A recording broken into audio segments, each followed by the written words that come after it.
कि मुझे शर्म आती है कि मैं एक ऐसे देश का नागरिक हूं जहां जुल्म और ज्यादती उस देश को चलाने वाले सत्ता में बैठे निजाम करते हैं और उन्हें कोई सजा नहीं मिलती।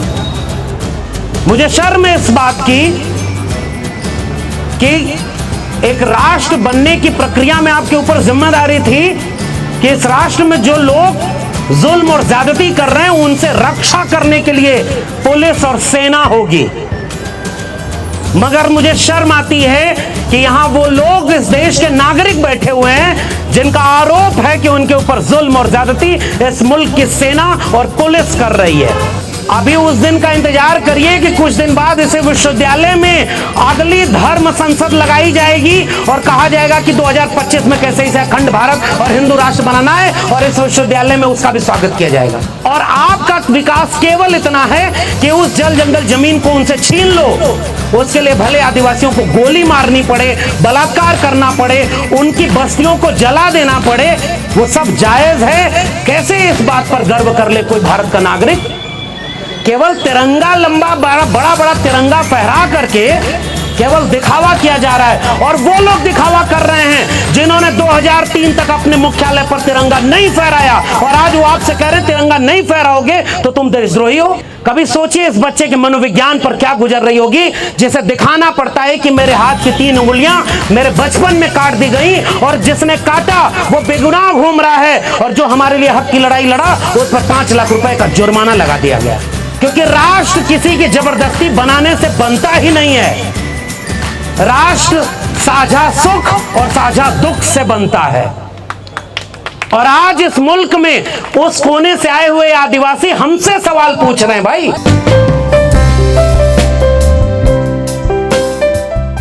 ऐसे देश के एक भूगोल के उपेक्षित कर दिए गए हिस्से, वहां से चल करके जो लोग हमारे बीच में बैठे हैं, मैं एक ऐसे भारत की कल्पना करता और उस पर गर्व करता कि इन लोगों को भी ऐसे विश्वविद्यालयों में पढ़ने का मौका मिला होता या उस बच्चे को पढ़ने का मौका मिला होता जो कनरम सुरेश है, जिसे आज यहाँ पर केवल यह पहचान बताने के लिए आना पड़ रहा है कि जिन्होंने मेरी उंगलियां काटी हैं वो गुनहगार नहीं है। और इस सभा में आकर के मुझे लगता है कि एक विश्वविद्यालय होने का मतलब सार्थक हो रहा है जब वहां यह सवाल उठाया जा रहा है कि यह देश किसका है, कौन है इसके नागरिक। और वो लोग यहां पर बैठे हुए हैं जो शायद एक झंडा, एक निशान, एक विचारधारा, एक रंग में पूरे भारत को रंगना चाहते हैं, उनके सामने चुनौती है और वो आपसे एक सवाल पूछ रहे हैं कि ये भारत हमारा कितना है। मुझे भी गर्व होता है बतौर नागरिक कि आजादी के अमृत महोत्सव मनाए जाने के दौरान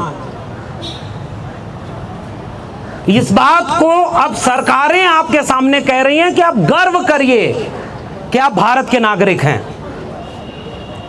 आप गर्व से तिरंगा फहराइए। जी हां, मुझे गर्व होता है कि हम भारत के नागरिक हैं। इसके लिए किसी सरकार से न तो सर्टिफिकेट की जरूरत है और न किसी सरकार या पार्टी के नेताओं से उस दिशा निर्देश की जरूरत है कि मैं कैसे गर्व करूं। लेकिन इस सभा में, इस आम सभा में खड़े होकर मुझे ऐसा लगता है कि मुझे शर्म आती है कि मैं एक ऐसे देश का नागरिक हूं जहां जुल्म और ज्यादती उस देश को चलाने वाले सत्ता में बैठे निजाम करते हैं और उन्हें कोई सजा नहीं मिलती। मुझे शर्म है इस बात की कि एक राष्ट्र बनने की प्रक्रिया में आपके ऊपर जिम्मेदारी थी कि इस राष्ट्र में जो लोग जुल्म और ज्यादती कर रहे हैं उनसे रक्षा करने के लिए पुलिस और सेना होगी। मगर मुझे शर्म आती है कि यहां वो लोग इस देश के नागरिक बैठे हुए हैं जिनका आरोप है कि उनके ऊपर जुल्म और ज्यादती इस मुल्क की सेना और पुलिस कर रही है। मुझे शर्म आती है इस बात पर कि वो जो सब कुछ दिन के उजाले में होता है उसके बाद भी इस मुल्क के हुक्मरान छोड़िए, आंख पर पट्टी बांध करके एक प्रतीक है ना कि तराजू हाथ में है न्यायपालिका के, जो न्याय करेगी, उस न्याय की कुर्सी पर बैठे हुए लोगों को भी ये नहीं लगता कि ये जुल्म और ज्यादती किसके ऊपर हुई है और किसने किया है।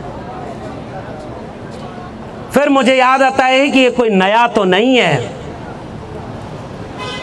आजादी के अमृत महोत्सव मनाए जाने के 75 वर्षों के बीच भी इसे मुल्क में लक्ष्मणपुर बाथे भी हुआ, जिसके सारे आरोपियों को बरी कर दिया गया।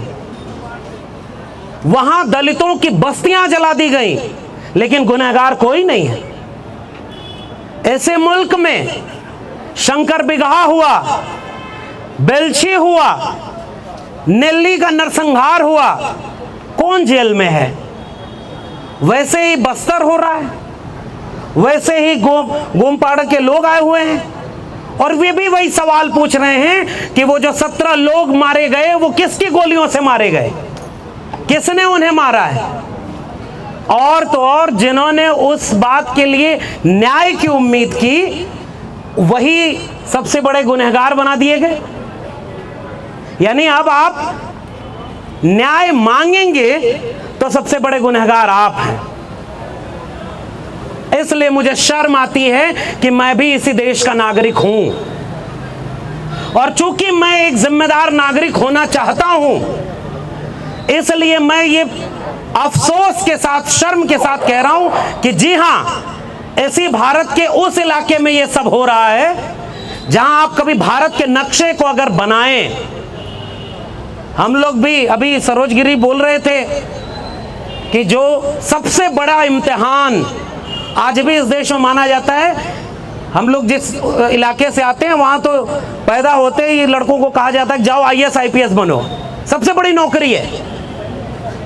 और हमने भी कोशिश की, बहुत अफसोस होता था कि हम पास नहीं कर पाए, मगर आज ऐसा लगता है कि अफसोस नहीं है, फक्र है, वरना उन्हीं की सूची में हमारा भी नाम शामिल होता जो खुद IPS रह करके भी बलात्कार करते हैं और उसके बाद भी इस मुल्क के निजाम उन्हें तमगा पहनाने का काम करते हैं।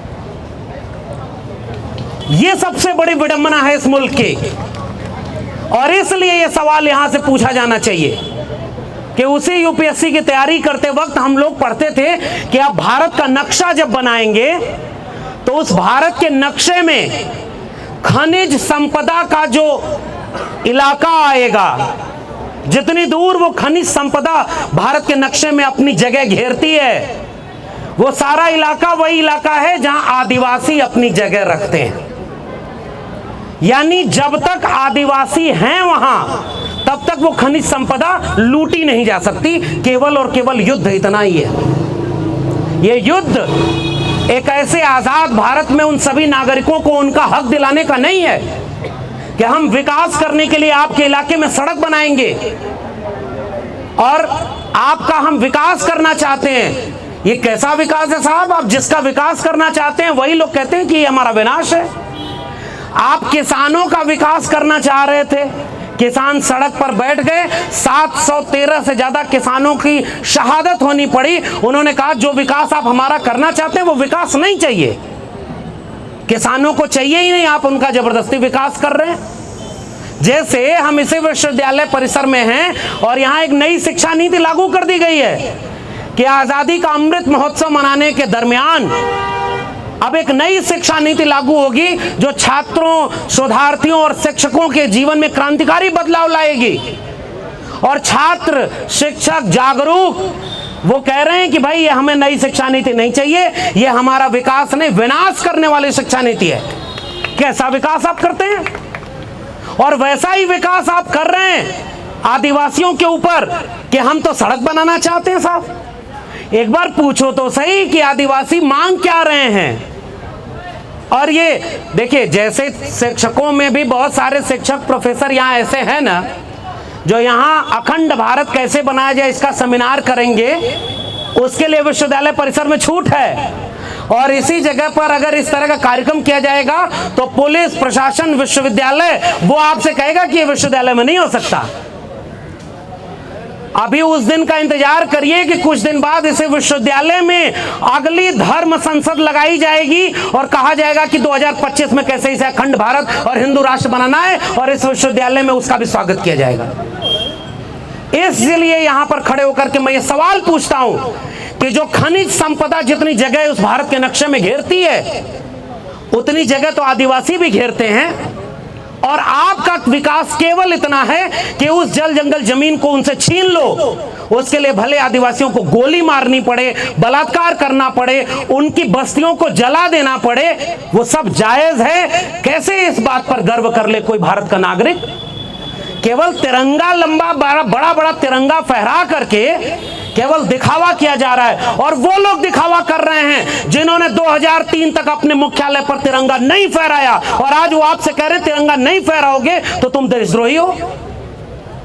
उस संगठन का प्रमुख आज भी प्रधानमंत्री की बात नहीं मानता है, वो अपनी डीपी नहीं चेंज कर रहा है। अरे हम तो कह रहे हैं अगर डीपी चेंज करनी है तो लगाओ सोनी सूरी का डीपी और कहो कि भारत माता इस देश की अगर कोई है तो वो महिला है।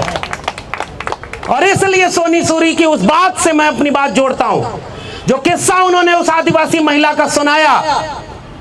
आप इस बात पर चिंतित नहीं होंगे तो फिर किस बात के आप भारत के नागरिक हैं?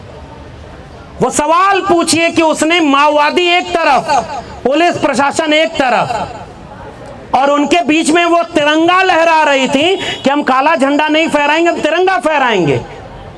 वो एक भरोसे का नाम था ना, वो तिरंगे के प्रति भरोसा था, वो भारत के संविधान पर भरोसा था। मुझे अफसोस है उसी महिला ने, जब सोनी सूरी ने ये बात बताई कि कुछ दिनों बाद उन्होंने वो तिरंगा उसे लौटाते हुए कहा कि ये तिरंगा तुम रख लो, ये तिरंगा हमारी लाज की रक्षा, हमारे हक हुकूक से हमारी सुरक्षा नहीं कर सकता, फिर ये तिरंगा हमारे किस काम का? मैं आखिरी बात कहता हूं, हम सब एक पहचान लेकर पैदा हुए हैं। जैसे मेरी पहचान एक पुरुष होना है, मेरी पहचान एक ओबीसी समाज से आने वाले का है, मेरी पहचान गांव में रहने वाले एक ऐसे लड़के की है कि जो गाय भैंस चराता था लेकिन उसको इतना मौका मिल गया कि वो 2-3 विश्वविद्यालयों में पढ़ने के बाद एक विश्वविद्यालय में भले ही ठेके पर सही लेकिन प्रोफेसर तो बन गया। ये मेरी पहचान है। मगर जब मैं अपनी पहचान बदल कर सोचना चाहता हूं और मैं ये सवाल पूछता हूं कि अगर मैं आदिवासी इलाके से होता, या मेरी मां के साथ, मेरी बहन के साथ, मेरे भाई के साथ, ये जो के सुरेश ये लड़का बैठा है, कभी मनोविज्ञान पढ़िएगा साहब। उस बच्चे को केवल आज ये घूम घूम कर दिल्ली में हिमांशु कुमार जी पोस्ट लिखते हुए अफसोस कर रहे थे, और आज भी यहां बोलते हुए सोनी सूरी भी अफसोस कर रही थी। कभी सोचिए इस बच्चे के मनोविज्ञान पर क्या गुजर रही होगी, जिसे दिखाना पड़ता है कि मेरे हाथ की 3 उंगलियां मेरे बचपन में काट दी गई, और जिसने काटा वो बेगुनाह घूम रहा है, और जो हमारे लिए हक की लड़ाई लड़ा उस पर 5 लाख रुपए का जुर्माना लगा दिया गया। उस मनोविज्ञान को कभी आप समझ पाएंगे? आप कितना भी बड़ा तिरंगा फहरा लो, आप जबरदस्ती किसी के दिल में राष्ट्र के प्रति प्रेम नहीं पैदा कर सकते, क्योंकि राष्ट्र किसी की जबरदस्ती बनाने से बनता ही नहीं है। राष्ट्र साझा सुख और साझा दुख से बनता है। और आज इस मुल्क में उस कोने से आए हुए आदिवासी हमसे सवाल पूछ रहे हैं, भाई अगर हम इस मुल्क के बाशिंदे हैं, अगर मेरी पहचान आदिवासी नहीं है, तो क्या मुझे ये जुल्म और ज्यादती पता ही नहीं होगा? और अब मैं जबरदस्ती इनसे कहूंगा कि नाज करो इस हिंद पर कि तुम्हारा मुल्क है। ये लोग आज ये नहीं पूछेंगे कि जो हमारे हक की लड़ाई लड़ रहा है वो गुनहगार है, तो इस मुल्क पर कैसे मैं नाज करूं? वो साझा सुख और साझा दुख कहां गया? साझा सुख भले ही कम हो, राष्ट्र बन जाएगा अगर साझा दुखों का रिश्ता हमारा बन जाए। हम इनके दुख में अगर दुखी महसूस नहीं कर रहे तो माफ करिए साहब, हम इस मुल्क के बाशिंदे होने में कोई गर्व नहीं कर सकते। हम बस उस पहचान से आते हैं कि हम दिल्ली विश्वविद्यालय में हम यहां पर पहुंच गए, और अभी नई शिक्षा नीति लागू हो गई है। अब इस मुल्क के किसान, कमेरा जातियों के लोग, उनके बच्चे अब कभी इन विश्वविद्यालय में नहीं पहुंच पाएंगे। ये नया भारत बन रहा है, और देश की संसद में खड़े होकर इस देश का शिक्षा मंत्री कह रहा है कल कि देश के विश्वविद्यालयों को जरूरी नहीं है कि सरकार ही पैसा दे तभी चलेगी। फिर सरकार किस काम के लिए है? अंबानी और अडानी को पूरा देश बेचने के लिए है? आदिवासी राष्ट्रपति बनाएंगे और कहेंगे कि 75 साल में पहली बार हमने एक आदिवासी महिला को राष्ट्रपति बनाया। हम इस बात का विरोध नहीं कर सकते, हम स्वागत करेंगे कि हाँ भाई तुमने बनाया।